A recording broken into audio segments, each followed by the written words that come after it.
hidden somewhere. There are no items of significant value that would add up to tens of millions of dollars or anywhere close. There are secrets that live in silence because speaking them out loud changes everything. And then there are secrets that live in silence because someone powerful needs them to stay buried. What I'm about to tell you falls into that second category. My name matters less than what I know, what I witnessed, what I've kept quiet about for decades while watching one person control a narrative that should never have belonged to her alone. But here's where we are now. The people who could have told this story are gone. Vernon's gone, Minnie Mae's gone, and Lisa Marie, God rest her soul, died fighting a battle she should never have had to fight. So it falls to me, and I'm done protecting someone who spent 47 years protecting only herself. Let me take you back to August 1977. Elvis Presley dies and the world stops. But inside Graceland, inside that family, time doesn't stop. It splinters. Grief hits like a freight train. Vernon is absolutely shattered. He's not just mourning his son, he's mourning his whole world, his purpose, his reason for existing. Lisa Marie is 9 years old and trying to understand why her daddy isn't coming back. And the rest of us, the aunts, the cousins, the family who lived and breathed Elvis every single day, we're drowning in a loss so profound it doesn't have words. And in the middle of that chaos, in the middle of that raw, devastating grief, decisions start getting made.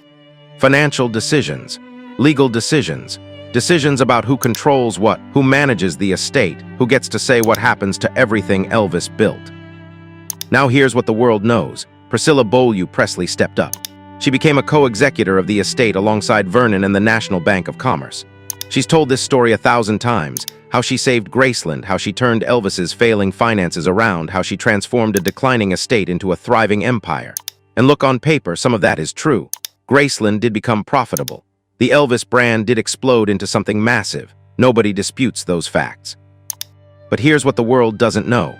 Here's what got buried under the headlines and the interviews and the carefully managed PR.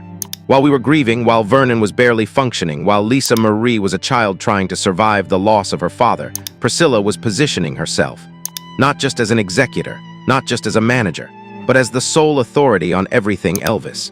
The gatekeeper, the decision maker. The one person whose voice would matter most when it came to Elvis Presley's legacy.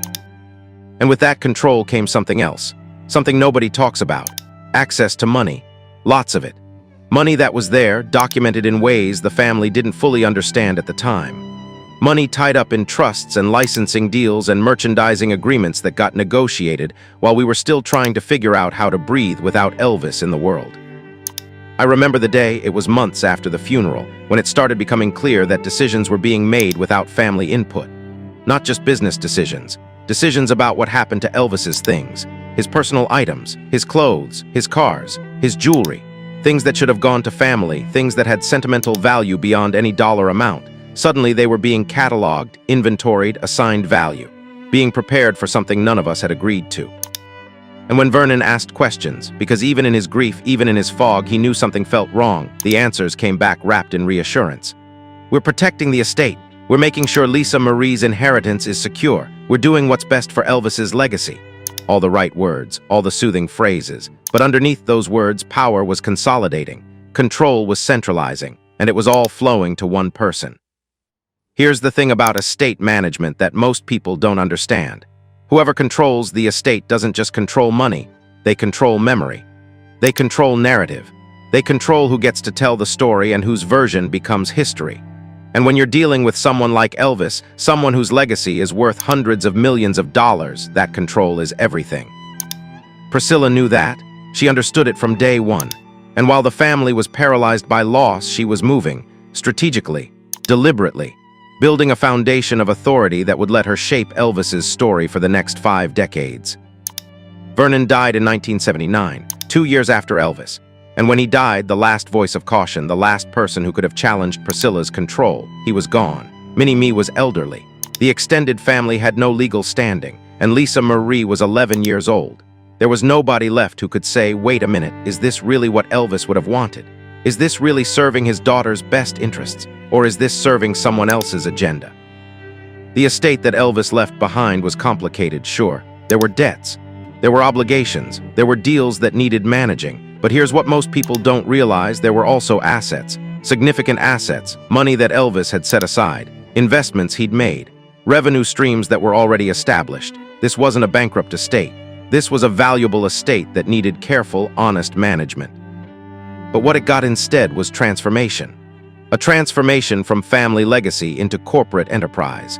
And every step of that transformation moved Elvis further from the people who actually knew him and closer to being a brand managed by someone who understood his market value but never understood his heart. The millions that flowed through Graceland after Elvis died, merchandising, tour, licensing, all of it, where did that money go? Yes, some went to maintaining the property. Some went into Lisa Marie's trust, though she'd spend decades fighting for actual control of that trust. But the rest, the decisions about how it got spent, who benefited, what deals got made, that was all controlled by someone who'd been divorced from Elvis for 4 years when he died. Someone who'd moved on to a new relationship, a new life, a new identity, but who somehow became the sole authority on his legacy. You want to know what Priscilla was hiding at Graceland? It wasn't a literal vault full of cash. It was something more insidious than that. It was the systematic capture of authority over Elvis's entire existence, past, present, and future. It was the transformation of a family's inheritance into one person's empire. And it was done so smoothly, so strategically, that by the time anyone realized what had happened, it was too late to stop it. The secret nobody knew wasn't about hidden money. It was about how completely and totally one person managed to erase everyone else from the story while making herself the hero of it. Let me tell you about a lawsuit that should terrify anyone who cares about truth. Not because of what it alleges, though those allegations are damning enough, but because of what it reveals about how long this has been going on, how calculated it's been, how many people have known something was wrong and stayed quiet because speaking up against Priscilla Presley means going to war with a carefully constructed empire. In recent years, 2 of Priscilla's former business partners came forward. They didn't whisper their concerns privately. They filed a lawsuit, a $50 million lawsuit accusing Priscilla of fraud, breach of contract, and this is the part that should make your blood run cold, using Graceland to hide valuable assets from the IRS. Read that again. Using Graceland, Elvis's home, the place that's supposed to be a sacred memorial to the king of rock and roll, using it as a storage facility for personal assets that she allegedly didn't want the government to know about. Now, Priscilla's team pushed back hard. They called the claims shameful and ridiculous. Graceland's managing partner went on record saying there aren't millions of dollars of Priscilla's items being secretly housed there, that the most iconic item is a wedding dress that's not hidden, that there are no items of significant value adding up to tens of millions of dollars. But here's the thing about denials. They're very carefully worded. Tens of millions is a specific threshold. Significant value is subjective. Secretly housed implies hidden in some dark corner. But what about items that are there in plain sight, cataloged as part of the Elvis collection but actually belonging to Priscilla? What about assets that have been quietly integrated into the estate's inventory over decades? What about the difference between hidden and simply not disclosed? These former business partners didn't just wake up one morning and decide to sue Priscilla for $50 million on a whim. According to their filing, they were fired when they pushed Priscilla to come clean. They were pushed out when they started asking uncomfortable questions about what was really going on with the finances. That's the pattern, you see. Question Priscilla's management and you become the enemy. Challenge her authority and suddenly you're the problem. Try to bring transparency to the finances and you're accused of elder abuse, which is exactly what Priscilla countersued for. Let that irony sink in. 2 people who allegedly tried to get Priscilla to be honest with the IRS end up being accused of abusing her. The victim becomes the aggressor. The whistleblowers become the villains. It's a masterclass in narrative reversal. But let's go deeper. Let's talk about what happened to Elvis's estate after he died, and how we got to a place where these kinds of accusations could even be credible. When Elvis died in 1977, the estate was valued at around $5 million. That sounds like a lot, but remember, this is Elvis Presley we're talking about. The biggest star in the world. And after taxes, after debts, after everything that needed to be settled, what was actually left for Lisa Marie's inheritance was closer to $1 million. $1 million for Elvis Presley's only child. Now, Priscilla's defenders will tell you that she took that shrinking estate and turned it into a gold mine. And again, on paper, that's true. Under her management, Graceland opened to the public in 1982. It became one of the most visited private homes in America. The merchandising exploded. The licensing deals multiplied. By the time Lisa Marie inherited full control of the estate in 1993 on her 25th birthday, it was worth over $100 million. That's the story Priscilla tells, the story of salvation, the story of a devoted ex-wife who stepped up when nobody else could and saved Elvis's legacy from bankruptcy and obscurity. But there's another story underneath that one, a story about who actually benefited from all that growth, a story about the deals that were made and who profited from them, a story about trust funds and management fees and the difference between growing an estate and controlling it. Because here's what doesn't get talked about enough. While Priscilla was building this empire, she wasn't doing it as a volunteer. She was getting paid. Management fees, consulting fees, compensation for her role as executor and then later as a key figure in Elvis Presley enterprises. And those fees over decades add up to real money. But more than the direct compensation, there's the indirect benefit, the access, the authority, the ability to leverage the Elvis brand for her own career, her own businesses, her own relevance in Hollywood. How do you put a dollar value on that? How do you calculate what it's worth to be Priscilla Presley, ex-wife of Elvis, keeper of his legacy, the woman everyone has to go through to get anything Elvis-related approved? That's not an inheritance you can put in a trust fund. That's not an asset that shows up on a balance sheet. But it's worth millions, maybe tens of millions, maybe more. And while Priscilla was building that brand, that empire, that sphere of control, where was the family? Where were the people who'd actually raised Elvis, who'd lived with him, who'd been there every single day of his life? They were being phased out, quietly, systematically, not in some dramatic purge, but through the slow erosion of access and authority, through decisions made in boardrooms they weren't invited to, through deals negotiated without their input, through the gradual transformation of Graceland from a family home into a corporate asset. And Vernon couldn't stop it because he was dying. Minnie Mae couldn't stop it because she was elderly and had no legal standing. The extended family couldn't stop it because they'd never had official roles in Elvis's business affairs. They were family, not employees. They were loved ones, not executives. So they watched as Priscilla consolidated control. They watched as the estate grew, but their connection to it shrank.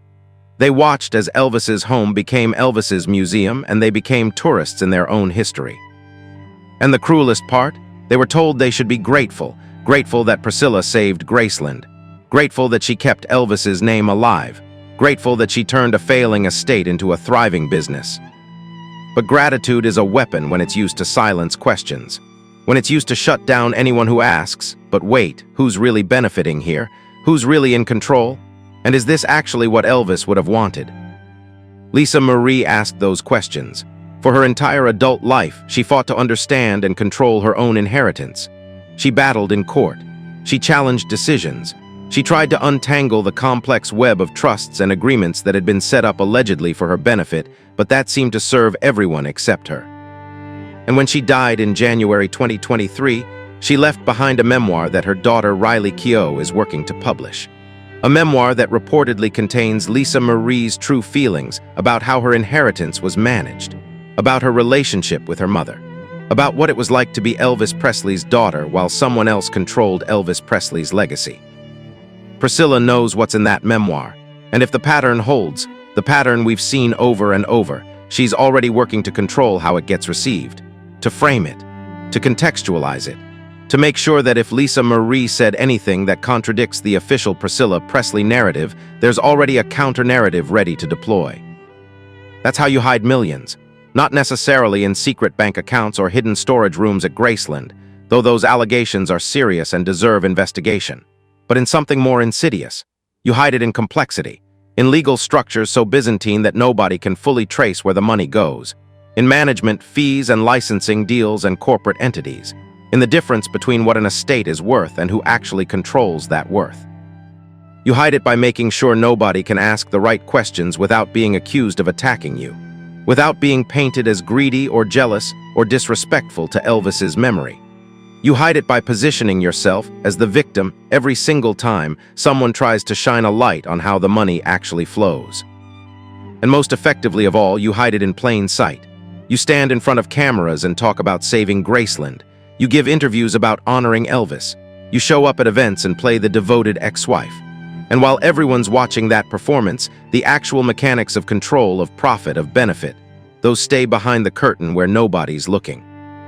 That's how the money disappeared, not in some dramatic heist, but in a decades-long process of consolidation and control that happened while everyone was too grief-stricken, too powerless, or too intimidated to stop it.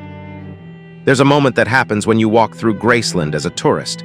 You pay your admission, you get your audio guide, and you step through those doors into what they call the most famous home in America. And it's beautiful. It's preserved. It's exactly what you'd expect from a museum dedicated to Elvis Presley. But here's what hits you if you actually knew that house when Elvis was alive. It's not a home anymore. It's a monument. It's a carefully curated exhibition of what someone decided Elvis's life should look like. And the someone who decided that wasn't Elvis, it was Priscilla. Let me paint you a picture of what Graceland was before it became a business, before it became a tourist attraction generating millions of dollars a year. When Elvis was alive, that house was chaos in the best possible way.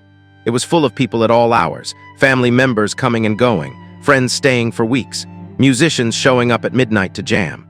The kitchen was always cooking something.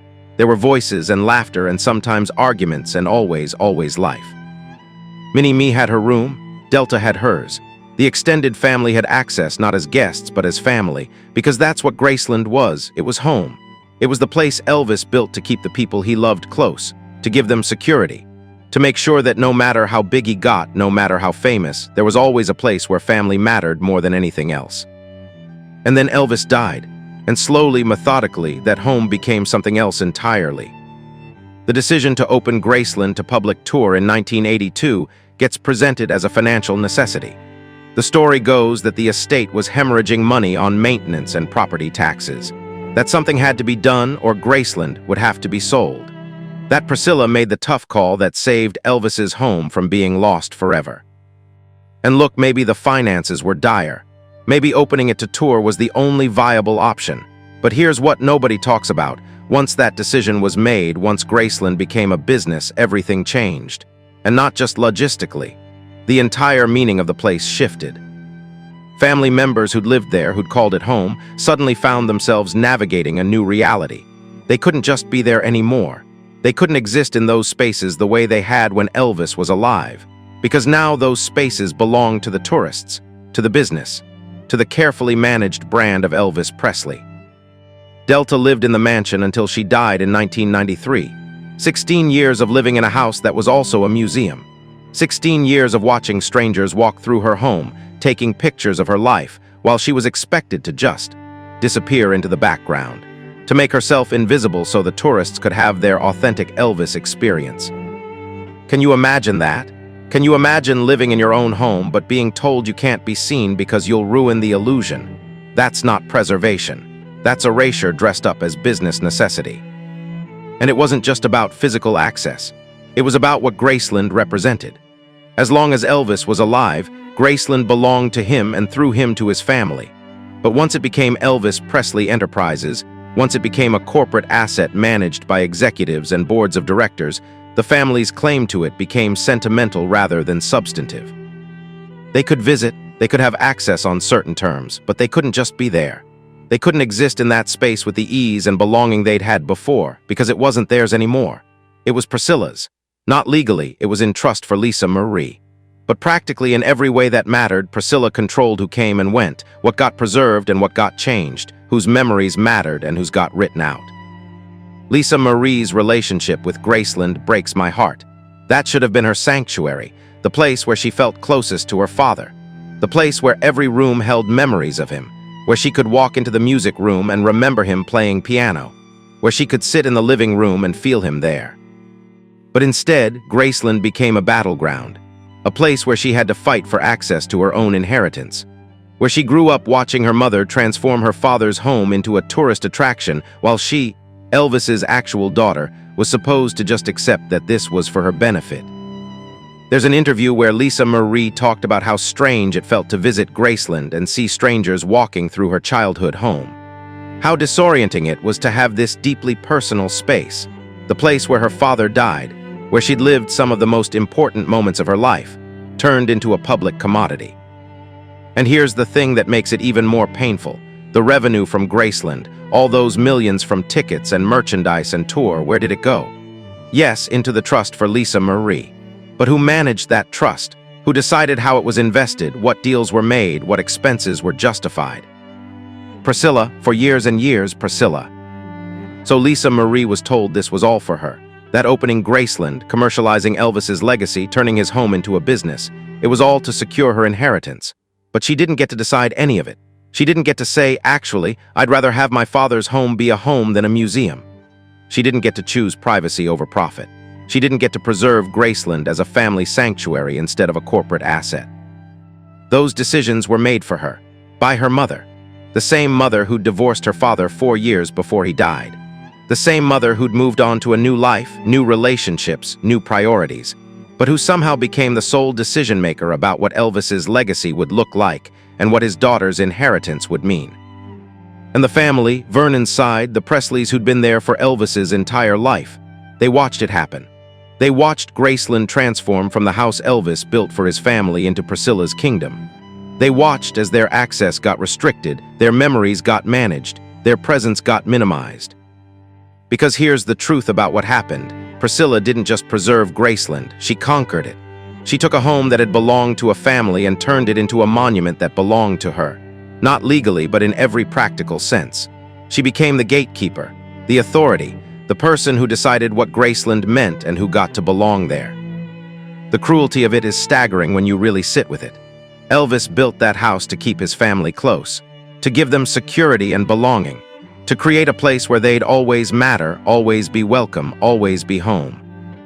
And after he died, the person who'd only been in his life for a fraction of the time his family had been there, she took that home and made it hers.